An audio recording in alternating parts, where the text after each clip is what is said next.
ងហ្នឹងតែជាបំណុលពេលដែលកូនទៅរៀនពុកប្រឹងអស់លទ្ធភាពហើយណានេះជាបំណុលរបស់ពុកតាដែលឲ្យកូនទៅរៀននៅបរទេសនោះពេលដែលមានបញ្ហាកូនបានសួរពុកហើយថាឲ្យកូនត្រឡប់មកវិញឬអត់ដឹងតែពុកនេះជួយបងរហូតតាហើយបងឯងចង់ឲ្យគាត់ចាប់ដល់កាលទៀតចាំរាប់ឆ្នាំបាន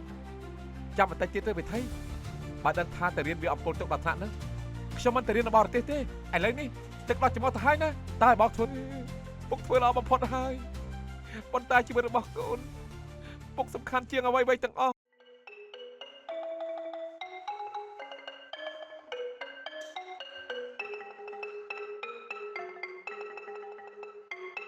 ហើយគ្រាន់តែលុយ$40សោះក៏មិនព្រមឲ្យគ្នាដែរគ្នារំពឹងនឹងហើយបានជាគ្នាសុកចិត្តទៅរកយើងដែលជាឪពុកនឹងណាប្រហែលឆ្នាំហើយគ្នាមានដែរទៅរកឯងឯណាហើយចោះម៉ែវានោះចិញ្ចឹមវាមកយូរឆ្នាំហើយចោះមិនប៉ុណ្ណឹងឲ្យមិនបានទេអីដឹងដែរថាខ្ញុំមានប្រពន្ធក៏ត្រូវការរែកពុតដែរហើយហេតុអីបណ្ដោយឲ្យវាមករកខ្ញុំទៀតនោះឯងធ្វើអញ្ចឹងមិនចេះខ្មាស់គេទេហ៎សុទ្ធតែជាកូនឯងបង្កើតទាំងពីរហ្នឹងជាង10ឆ្នាំមកនេះប្រពន្ធគេខំថ្នាក់ថ្នមគេចិញ្ចឹមចំណាយអស់ប្រមាណឯងដឹងដែរឬទេគ្រាន់តែប៉ុណ្្នឹងសោះមិនស្មើនឹងឯងផឹកម្ដងផងណែដល់ទៅកំណាញ់ពេកអញ្ចឹងណាពេលដែលចាស់ទៅប្រពន្ធកូនគេមិនមើលមុខផងតិចថាស្ដាយក្រោយទៅទោះយ៉ាប់យ៉ាងណាក៏ខ្ញុំមិនខ្ចីទៅពឹងវាដែរបែរវាជាអ្នកចិញ្ចឹមឲ្យទទួលខុសត្រូវទៅខ្ញុំមិនទៅពឹងវាទេដល់តែពេលអញ្ចឹងពេកទៅក៏មិនដឹងថានិយាយយ៉ាងម៉េចទៀតដែរណែគិតមើលឲ្យច្បាស់ទៅមិនដឹងជាប្រពន្ធកូនឯណាឲ្យពិតប្រាកដទេដល់តែពេលចាស់មិនដឹងជាទៅស្លាប់នៅផ្ទះអ្នកណាទេ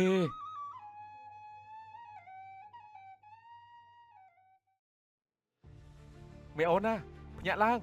ភ្លៀងសាច់អស់ហើយឲ្យលឿនឡើងម៉ោង2យប់ទៅហើយពុកអត់ទាន់មកផ្ទះវិញទៀតតិចមានរឿងអីទៅបងតោះយើងទៅរកពុក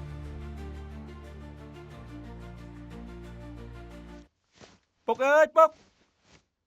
ម៉ោង2ទៅហើយភ្លៀងក៏ខ្លាំងទៀតបងតើឲ្យលឿនទៅណាខ្ញុំបារម្ភពីពុកណាគាត់អត់ស្រួលខ្លួនផងប្រហែលថ្ងៃហ្នឹងអូន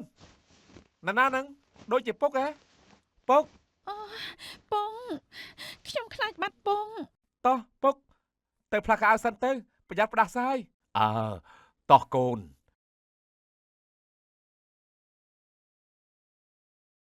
ណែ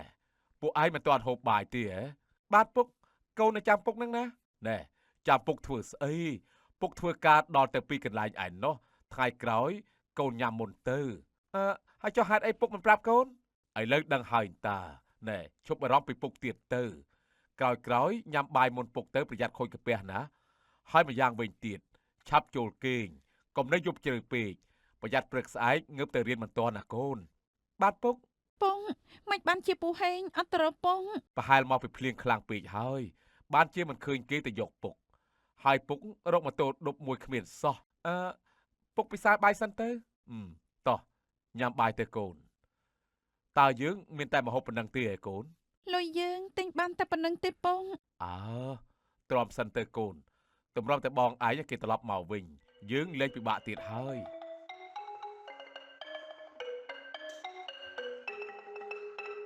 ណែ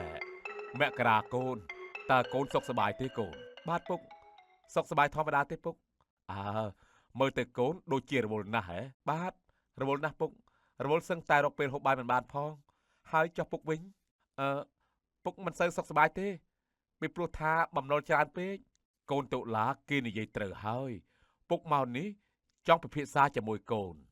តើកូនអាចជួយពុកបានដែរឬទេពុកកូនមានលុយឯណាទៅកូនទើបតែចូលធ្វើការថ្មីថ្មោងហ្នឹងតែជាបំណុលពេលដែលកូនទៅរៀនពុកប្រឹងអស់លទ្ធភាពហើយណានេះជាបំណុលរបស់ពុកតាដែលឲ្យកូនទៅរៀននៅបរទេសនោះពេលដែលមានបញ្ហាកូនបានសួរពុកហើយថាឲ្យកូនត្រឡប់មកវិញឬអត់ពុកដឹងទេទម្រាំទៅរៀនចប់ថាកូនត្រូវឆ្លងកាត់អ្វីខ្លះវាមិនស្រួលដោយការគិតឯណាវេទនាខ្លាំងណាស់ពុកត្រូវតែយល់ថាពុកមានការពិបាកឯកូនក៏មិនងាយស្រួលដែរបងមករាបងឯងកុំត្រូវហើយការពិតទៅការឲ្យកូនទៅរៀនវាជាតួនាទីរបស់ពុក ដែលពុកត្រូវគិតអំពីអនាគតរបស់កូនចឹងហើយពុកក៏មិនគួររំខានកូនចឹងដែរតែពេលនេះពុកអស់ទៅហើយពុកអស់លទ្ធភាពអស់សមត្ថភាពហើយណាកូនពុកទៅលេងរួចហើយណាកូនអញ្ចឹងពុកគិតថាខ្ញុំមានសមត្ថភាពនិងលទ្ធភាពដោះបំណុលតាមមែនទេត្រូវហើយពុកគាត់ណែគឺចេះទេមកពីពុកឃើញកូនមានការងារធ្វើហើយបានជាពុកចង់ឲ្យកូនរំលោះបំណុលខ្លះទៅចាប់តាំងពីពេលនេះកុំឲ្យមានការប្រាក់វាធន់ខ្លាំងពេកណាកូនហើយទើបតែចាប់ផ្ដើមតើឲ្យកូនមានលុយឯណាភ្លាមម្យ៉ាងកូនមានគ្រួសារដែលត្រូវដោះស្រាយហើយការងារនេះកូនបានមកដោយសារតែប្រពន្ធកូនជាអ្នកជួយដូច្នេះរាល់ការចំណាយក៏ត្រូវឲ្យគេដឹងជាមុនដែរបំណុលនេះកូនមិនចង់ឲ្យដឹងដល់គេទេនាំឲ្យគេខកចិត្តហើយមើលងាយយើងទៀតណែកូនមិនអាចជួយពុកបានទេតាពិតមែនទេពុកមិនមែនថាកូនមិនចង់ជួយពុកទេតែកូនត្រូវការពេលវេលាដ៏សមរម្យនោះកូននឹងជួយពុកភ្លាមតែម្ចាស់បំណុលគេមិនចាំយើងទេតែដល់ខែគេមកទារការប្រាក់ហើយពុកទៅច្រៀងពី3កន្លែងហើយតែនៅតែរត់មិនរួចហើយម្យ៉ាងវិញទៀតកូនមករាហើយនឹងកូនពៅក៏ត្រូវការប្រាក់ខ្លះដើម្បីរៀនសូត្របន្តទៀតដែរតើឲ្យពុកធ្វើយ៉ាងម៉េចទៅមានតែពឹងកូននឹងហើយដែលជាទីពឹងនោះណាតែការងាររបស់កូនក៏យ៉ាប់ដែរពុកដឹងទេកន្លែងការងារមានមនុស្សច្រើនប្រជែងគ្នាអញ្ចឹងកូនត្រូវតែខំធ្វើការដើម្បីទុកកន្លែងនឹងឲ្យបានតាមតែខ្ញុំស្ដាប់មើលទៅបងឯងដូចជានិយាយតែកន្លែងធ្វើការហើយនឹងប្រពន្ធបងឯងសោះហើយចោះពុកបងឯងមិនដែលគិតដល់គាត់បន្តិចសោះបងគិតតែពីហ្នឹងតែបើគ្មានប្រពន្ធរបស់បងទេនោះបងក៏គ្មានការងារនឹងដែរទម្រាំបានកន្លែងនោះប្រពន្ធរបស់បងជួយជុំជែងខ្លាំងណាស់ឯងដឹងឬអត់ខ្ញុំដឹងតែពុកនេះជួយបងរហូតតាហើយបងឯងចង់ឲ្យគាត់ចាប់ដល់ការទៀតចាំរាប់ឆ្នាំបានចាំបន្តិចទៀតទៅវិធីបើដឹងថាទៅរៀនវាអំពើទឹកដល់ថ្នាក់ហ្នឹងខ្ញុំមិនទៅរៀននៅបរទេសទេឥឡូវនេះទឹកដល់ច្រមុះទៅហើយណាតើឲ្យបងធ្វើម៉េចការងារបងជាការងារថ្មីម្យ៉ាងបងត្រូវការប្រាក់ទិញផ្ទះសម្បែងបងមានប្រពន្ធមានកូនហើយបងត្រូវតែគិតគូរដល់គេអញ្ចឹងហើយអូអញ្ចឹងហ៎បងឯងគិតដល់ប្រពន្ធកូនជាងពុកហ៎ណែបានហើយឈប់ប្រកែកគ្នាទៅឲ្យពុកសុំទោសណាមករារឿងអបាញ់មិញនេះចាត់ទុកថាពុកមិនបាននិយាយទៅចុះកុំធ្វើការងារច្រើនពេកត្រូវគិតពីសុខភាពផងហើយផ្ដាំសួរសុខទុកប្រពន្ធរបស់ឯងផងណាហើយពុកក៏អរគុណដល់នាងដែរ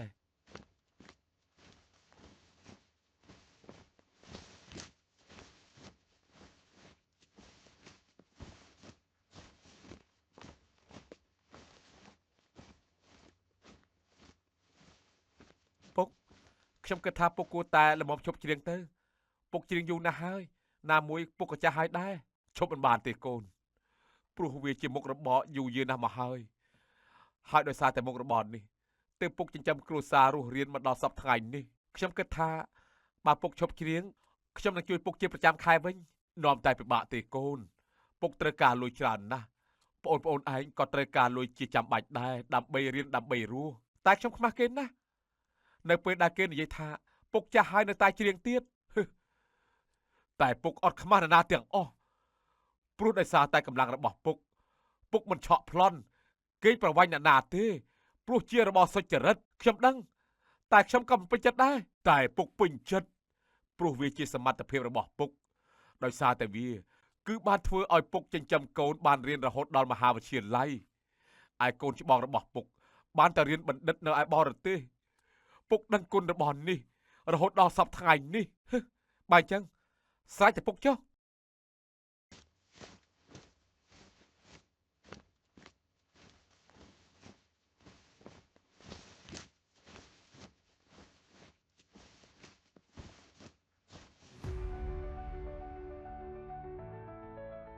នៅពេលថ្មីកាលពីព្រឹកមិញនេះសមត្ថកិច្ចបានចូលឆែកឆេរក្រុមហ៊ុនមួយកន្លែងដែលមានលោកមករាជាអ្នកគ្រប់គ្រង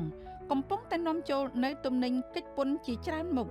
ប៉ូលីសបានរកឃើញភស្តុតាងជាច្រើនទៀតដូចនេះក្រុមហ៊ុននិងអ្នកពាក់ព័ន្ធទាំងអស់ត្រូវប្រឈមមុខចំពោះមុខច្បាប់និងរងចាំការកាត់ទោសពីតុលាការពុទ្ធោនេះជាក្រុមហ៊ុនដែលកូនមករាធ្វើការនៅទីនោះតើ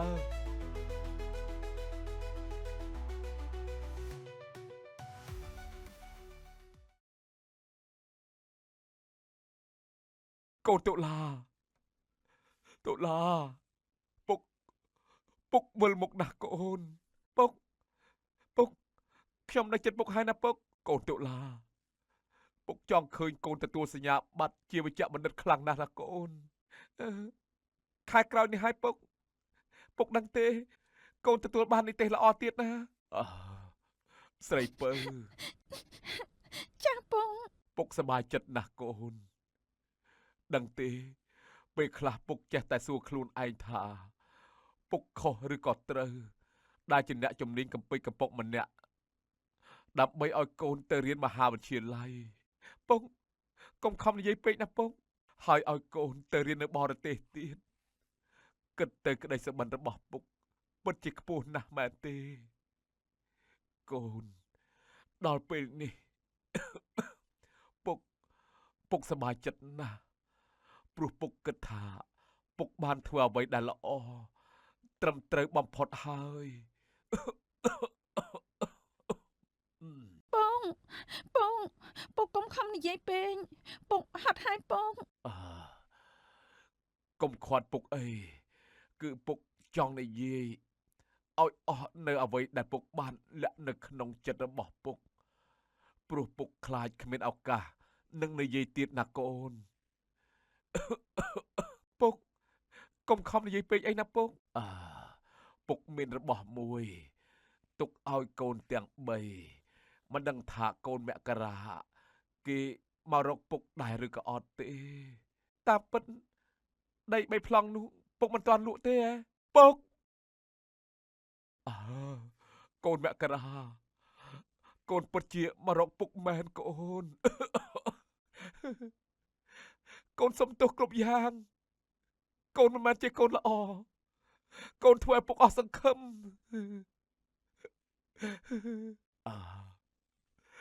កុំគិតអញ្ចឹងអីកូន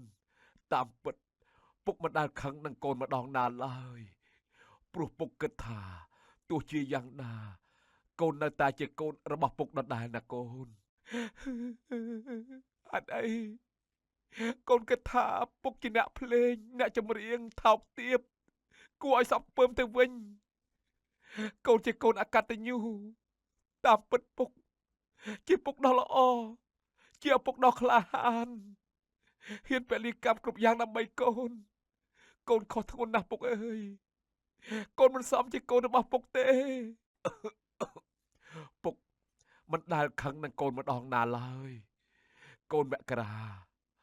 ខុសឬត្រូវមិនអ្វីទេកូនកើតមកជាមនុស្សជាឪពុកម្ដាយរបស់គេដែលបានបង្កើតគេមកហើយត្រូវចេះទទួលខុសត្រូវចំពោះអនាគតរបស់កូនអញ្ចឹងហើយ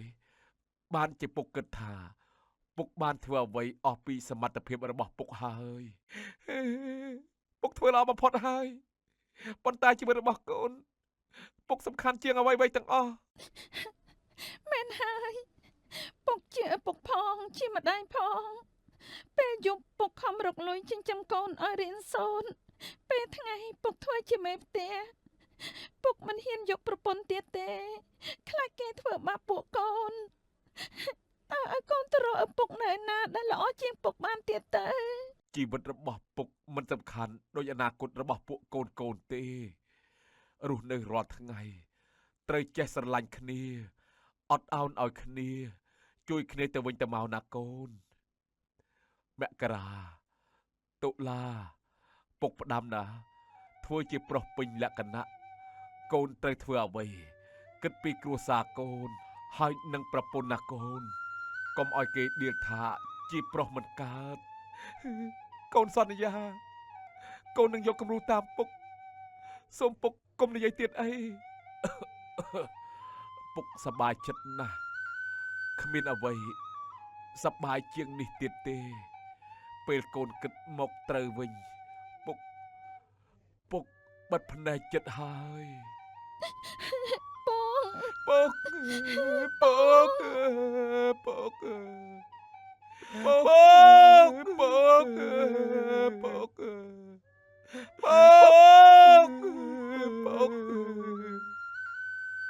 ពុកពុកតួនាទីរបស់កូន5យ៉ាងដែលត្រូវធ្វើចំពោះមេត្តាបិតា 1. ត្រូវចិញ្ចឹមថែរក្សាមេត្តាបិតា 2. ត្រូវជួយធ្វើកិច្ចការរបស់មេត្តាបិតា 3. តាំងរក្សាវងត្រកូលឲ្យល្អ 4. ប្រព្រឹត្តខ្លួនឲ្យជាអ្នកគួរទទួលមរតក 5. ធ្វើបុណ្យឧទ្ទិសពេលធ្វើកាលកិរិយា ក្តីសង្ឃឹមខ្ពស់បំផុតរបស់មេត្តាបិតាគឺការមើលឃើញកូនចេះរស់នៅជាមួយគ្នាប្រកបដោយក្តីសុខសប្បាយជួយគ្នានិងពឹងពាក់គ្នាបាននៅថ្ងៃអនាគត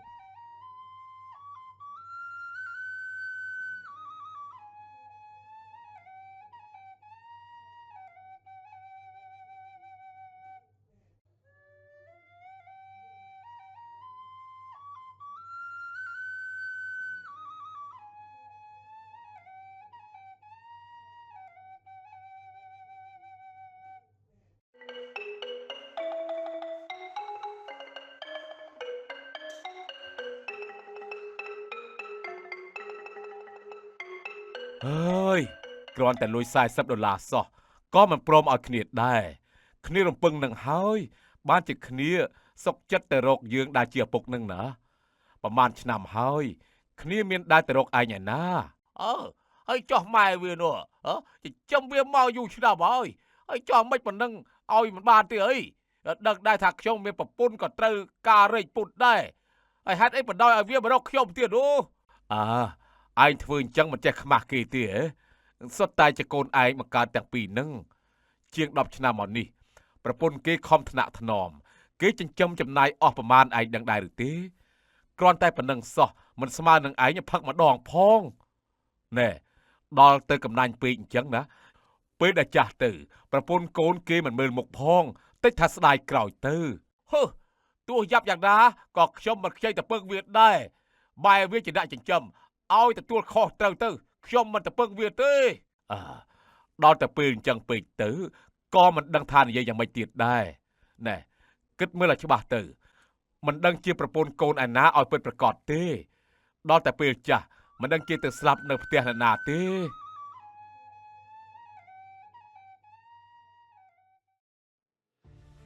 មេអូនណាភ្ញាក់ឡើងភ្លៀងសាច់អស់ហើយឲ្យលឿនឡើងម៉ោង 2 យប់ទៅហើយពុកអត់ទាន់មកផ្ទះវិញទៀតតិចមានរឿងអីទៅបងតោះយើងទៅរកពុក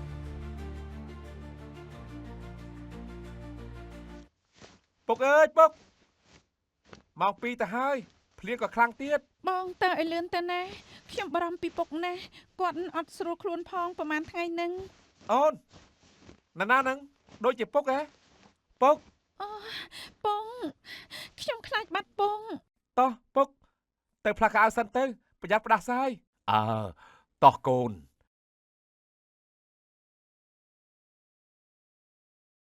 ណែពួកឯងមិនទាន់ហូបបាយទេហ៎បាទពុកកូននៅចាំពុកនឹងណាណែចាំពុកធ្វើស្អីពុកធ្វើការដល់ទៅពីកន្លែងឯណោះថ្ងៃក្រោយកូនញ៉ាំមុនទៅហើយចុះហេតុអីពុកមិនប្រាប់កូនឥឡូវដឹងហើយតាណែឈប់អារម្មណ៍ពីពុកទៀតទៅក្រោយញ៉ាំបាយមុនពុកទៅប្រយ័ត្នខូចកាពះណាហើយម្យ៉ាងវិញទៀតឆាប់ចូលគេងកុំនៅយប់ជ្រៅពេកប្រយ័ត្នព្រឹកស្អែកងើបទៅរៀនមិនទាន់ណាកូនបាទពុកពងមិនបានជាពូហេងអត់ត្រូវពងប្រហែលមកពីភ្លៀងខ្លាំងពេកហើយបានជាមិនឃើញគេទៅយកពុកហើយពុករកម៉ូតូដប់មួយគ្មានសោះពុកពិសាបាយសិនទៅតោះ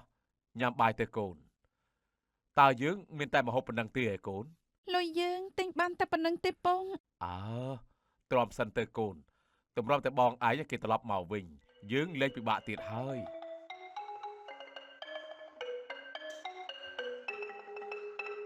ណែមករាកូនតើកូនសុខសប្បាយទេកូនបាទពុកសុខសប្បាយធម្មតាទេពុកមើលទៅកូនដូចជារវល់ណាស់ហ៎បាទរវល់ណាស់ពុករវល់សឹងតែរកពេលហូបបាយមិនបានផងហើយចុះពុកវិញពុកមិនសូវសុខសប្បាយទេពីព្រោះថាបំណុលច្រើនពេកកូនតុលាគេនិយាយត្រូវហើយពុកមកនេះចង់ពិភាក្សាជាមួយកូនតើកូនអាចជួយពុកបានដែរឬទេពុកកូនមានលុយឯណាទៅកូនទើបតែចូលធ្វើការថ្មីថ្មោងហ្នឹងតែជាបំណុលពេលដែលកូនទៅរៀនពុកប្រឹងអស់លទ្ធភាពហើយណានេះជាបំណុលរបស់ពុកតាដែលឲ្យកូនទៅរៀននៅបរទេសនោះពេលដែលមានបញ្ហាក កូនបានសួរពុកឲ្យថាឲ្យកូនត្រឡប់មកវិញឬអត់ពុកដឹងទេទម្រាំតែរៀនចប់ថាកូនត្រូវឆ្លងកាត់អ្វីខ្លះវាមិនស្រួលដោយការគិតឯណាវេទនាខ្លាំងណាស់ពុកត្រូវតែយល់ថាពុកមានការពិបាកឯកូនក៏មិនងាយស្រួលដែរបងមករាបងឯងកុំត្រូវហើយការពិតទៅការឲ្យកូនទៅរៀនវាជាតួនាទីរបស់ពុកដែលពុកត្រូវគិតអំពីអនាគតរបស់កូនចឹងហើយពុកក៏មិនគួររំខានកូនចឹងដែរតែពេលនេះពុកអស់ទៅហើយពុកអស់លទ្ធភាពអស់សមត្ថភាពហើយណាកូនពុកទៅលេងរួចហើយណាកូនអញ្ចឹងពុកគិតថាខ្ញុំមានសមត្ថភាពនិងលទ្ធភាពដោះបំណុលតើមែនទេត្រូវហើយពុកគាត់ណែគឺចេះទេមកពីពុកឃើញកូនមានការងារធ្វើហើយបានជាពុកចង់ឲ្យកូនរំលោះបំណុលខ្លះទៅចាប់តាំងពីពេលនេះកុំឲ្យមានការប្រាក់វាធ្ងន់ខ្លាំងពេកណាកូនហើយទើបតែចាប់ផ្ដើមតើឲ្យកូនមានលុយឯណាភ្លាមម្យ៉ាងកូនមានគ្រួសារដែលត្រូវដោះស្រាយហើយការងារនេះកូនបានមកដោយសារតែប្រពន្ធកូនជាអ្នកជួយដូច្នេះរាល់ការចំណាយក៏ត្រូវឲ្យគេដឹងជាមុនដែរបំណុលនេះកូនមិនចង់ឲ្យដឹងដល់គេទេនាំឲ្យគេខកចិត្តហើយមើលងាយយើងទៀតណែកូនមិនអាចជួយពុកបានទេតាពិតមែនទេពុកមិនមែនថាកូនមិនចង់ជួយពុកទេតែកូនត្រូវការពេលវេលាដ៏សមរម្យនោះកូននឹងជួយពុកភ្លាមតែម្ចាស់បំណុលគេមិនចាំយើងទេតែដល់ខែគេមកទារការប្រាក់ហើយពុកទៅច្រៀងពី3កន្លែងហើយតែនៅតែរត់មិនរួចហើយម្យ៉ាងវិញទៀតកូនមករាហើយនឹងកូនពៅក៏ត្រូវការប្រាក់ខ្លះដើម្បីរៀនសូត្របន្តទៀតដែរតើឲ្យពុកធ្វើយ៉ាងម៉េចទៅមានតែពឹងកូននឹងហើយដែលជាទីពឹងនោះណាតែការងាររបស់កូនក៏យ៉ាប់ដែរពុកដឹងទេ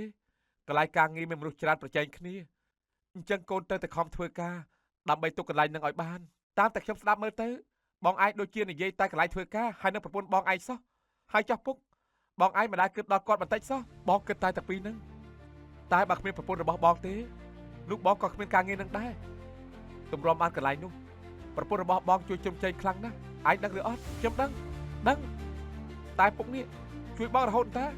ហើយបងឯងចង់ឲ្យគាត់ចាប់ដល់កាលទៀតចាំរាប់ឆ្នាំបានចាំបន្តិចទៀតទៅវិធីបើដឹងថាទៅរៀនវាអំពើទឹកដល់ថ្នាក់ហ្នឹងខ្ញុំមិនទៅរៀននៅបរទេសទេឥឡូវនេះទឹកដល់ច្មោះទៅហើយណាតើបងធ្វើម៉េចការងារបងជាការងារថ្មីម្យ៉ាងបងត្រូវការប្រាក់ទិញផ្ទះសម្បែងបងមានប្រពន្ធមានកូនហើយបងត្រូវតែគិតគូរដល់គេអញ្ចឹងហើយអញ្ចឹងហ៎បងអាចគិតដល់ប្រពន្ធកូនជាងពុកអីណែបានហើយឈប់ប្រកែកគ្នាទៅឲ្យពុកសុំទោសណាមករារឿងអបាញ់មិញនេះចាត់ទុកថាពុកមិនបាននិយាយទៅចុះកុំធ្វើការងារច្រើនពេកត្រូវគិតពីសុខភាពផងហើយផ្ដាំសួរសុខទុកប្រពន្ធរបស់ឯងផងណាហើយពុកក៏អរគុណដល់នាងដែរ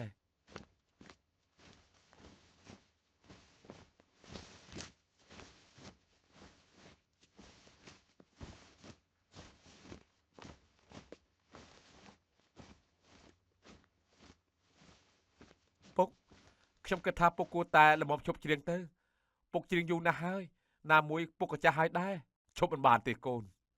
ព្រោះវាជាមុខរបរយូរយារណាស់មកហើយដោយសារតែមុខរបរនេះទើបពុកចិញ្ចឹមគ្រួសាររស់រៀនមកដល់សប្តាហ៍ថ្ងៃនេះខ្ញុំគិតថាបើពុកឈប់ច្រៀងខ្ញុំនឹងជួយពុកជាប្រចាំខែវិញនាំតែពិបាកទេកូនពុកត្រូវការលុយច្រើនណាស់បងប្អូនឯងក៏ត្រូវការលុយជាចាំបាច់ដែរដើម្បីរៀនដើម្បីរស់តែខ្ញុំខ្មាស់គេណាស់នៅពេលដែលគេនិយាយថាពុកចាស់ហើយនៅតែច្រៀងទៀតតែពុកអត់ខ្មាស់នរណាទាំងអស់ព្រោះដោយសារតែកម្លាំងរបស់ពុកមិនឆក់ប្លន់គេប្រវាញ់អ្នកណាទេព្រោះជារបស់សុចរិតខ្ញុំដឹងតែខ្ញុំក៏មិនពេញចិត្តដែរតែពុកពេញចិត្តព្រោះវាជាសមត្ថភាពរបស់ពុកដោយសារតែវា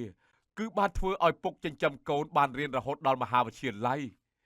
ឯកូនច្បងរបស់ពុកបានតែរៀនបណ្ឌិតនៅឯបរទេសពុកដឹងគុណរបស់នេះរហូតដល់សប្តាហ៍ថ្ងៃនេះបើអញ្ចឹងស្រេចតែពុកចុះ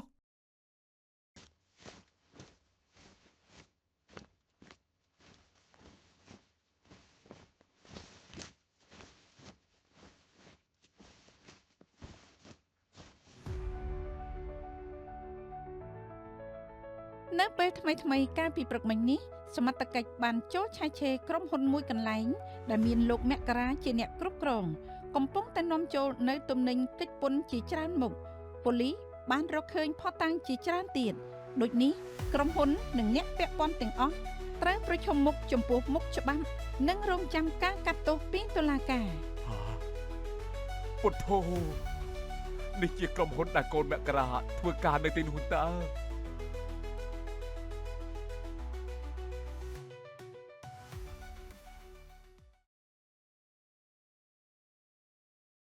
កូនតុលាពុកវិលមុខណាស់កូនពុកខ្ញុំនៅចិត្តពុកហើយណាពុកកូនតុលាពុកចង់ឃើញកូនទទួលសញ្ញាបត្រជាវិជ្ជបណ្ឌិតខ្លាំងណាស់ណាកូនខែក្រោយនេះហើយពុកដឹងទេកូនទទួលបាននិទេសល្អទៀតណាស្រីពៅ ចាស់ពង ពុកសប្បាយចិត្តណាស់កូនដឹងទេពេលខ្លះពុកចេះតែសួរខ្លួនឯងថាពុកខុសឬក៏ត្រូវដែលជាអ្នកជំនាញកំពេចកំពុកម្នាក់ដើម្បីឲ្យកូនទៅរៀនមហាវិទ្យាល័យពុកកុំខំនិយាយពេកណាពុក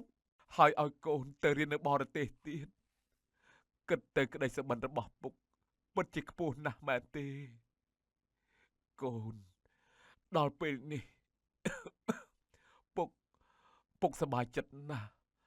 ព្រោះពុកគិតថាពុកបានធ្វើអ្វីដែលល្អត្រឹមត្រូវបំផុតហើយ ពងពុកកុំខំនិយាយពេកពុកហត់ហើយពង កុំខាត់ពុកអីគឺពុកចង់និយាយឲ្យអស់នៅអ្វីដែលពុកបានលាក់នៅក្នុងចិត្តរបស់ពុក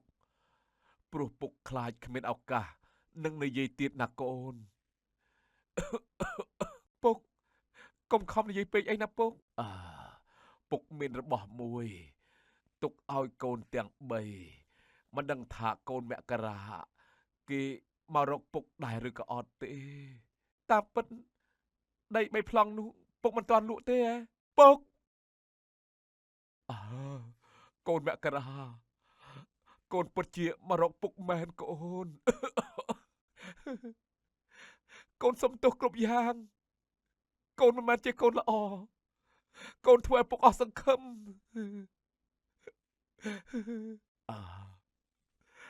កុំគិតអញ្ចឹងអីកូនតាមពិតពុកមិនដែលខឹងនឹងកូនម្ដងណាឡើយព្រោះពុកគិតថាទោះជាយ៉ាងណាកូននៅតែជាកូនរបស់ពុកដដែលណាកូន អត់អីកូនគិតថាពុកជាអ្នកភ្លេងអ្នកចម្រៀងថោកទាបគួរឲ្យសប់ពើមទៅវិញកូនជាកូនអកតញ្ញូតាមពិតពុកជាពុកដ៏ល្អជាឪពុកដ៏ក្លាហានហ៊ានពលីកម្មគ្រប់យ៉ាងដើម្បីកូនកូនខុសធ្ងន់ណាស់ពុកអើយកូនមិនសមជាកូនរបស់ពុកទេ ពុកមិនដែលខឹងនឹងកូនម្ដងណាឡើយកូនមករាខុសឬត្រូវមិនអ្វីទេកូនកើតមកជាមនុស្សជាឪពុកម្ដាយរបស់គេដែលបានបង្កើតគេមកហើយត្រូវចេះទទួលខុសត្រូវចំពោះអនាគតរបស់កូនអញ្ចឹងហើយបានជាពុកគិតថាពុកបានធ្វើអ្វីអស់ពីសមត្ថភាពរបស់ពុកហើយពុកធ្វើល្អបំផុតហើយប៉ុន្តែជីវិតរបស់កូនពុកសំខាន់ជាងអ្វីៗទាំងអស់ មែនហើយពុកជាឪពុកផងជាម្ដាយផងពេលយប់ពុកខំរកលុយចិញ្ចឹមកូនឲ្យរៀនសូត្រពេលថ្ងៃពុកធ្វើជាមេផ្ទះពុកមិនហ៊ានយកប្រពន្ធទៀតទេខ្លាចគេធ្វើបាបពួកកូនឲ្យកូនទៅរកឪពុកនៅណាដែលល្អជាងពុកបានទៀតទៅជីវិតរបស់ពុកមិនសំខាន់ដូចអនាគតរបស់ពួកកូនទេរស់នៅរាល់ថ្ងៃត្រូវចេះស្រឡាញ់គ្នាអត់ឱនឲ្យគ្នាជួយគ្នាទៅវិញទៅមកណាកូនមករាតុលាពុកផ្ដាំណាធ្វើជាប្រុសពេញលក្ខណៈកូនត្រូវធ្វើអ្វីគិតពីគ្រួសារកូនហើយនឹងប្រពន្ធណាកូនកុំឲ្យគេដៀលថាជាប្រុសមិនកើតកូនសន្យាកូននឹងយកគំរូតាមពុកសូមពុកកុំនិយាយទៀតអី ពុកសប្បាយចិត្តណាស់គ្មានអ្វីសប្បាយជាងនេះទៀតទេពេលកូនគិតមកត្រូវវិញពុកបិទភ្នែកចិត្តហើយ ពង ពុកពុកពុកពុកពុកពុកពុក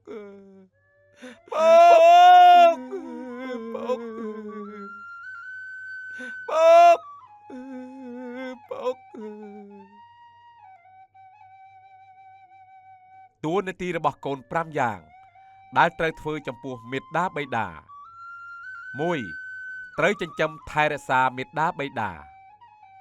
2ត្រូវជួយធ្វើកិច្ចការរបស់មេត្តាបិតា3តាំងរក្សាវង្សត្រកូលឲ្យល្អ4ប្រព្រឹត្តខ្លួនឲ្យជាអ្នកគួរទទួលមរតក5ធ្វើបុណ្យឧទ្ទិសពេលធ្វើកាលកិរិយាក្តីសង្ឃឹមខ្ពស់បំផុតរបស់មេត្តាបិតាគឺការមើលឃើញកូនចេះរស់នៅជាមួយគ្នាប្រកបដោយក្តីសុខសប្បាយជួយគ្នានិងពឹងពាក់គ្នាបាន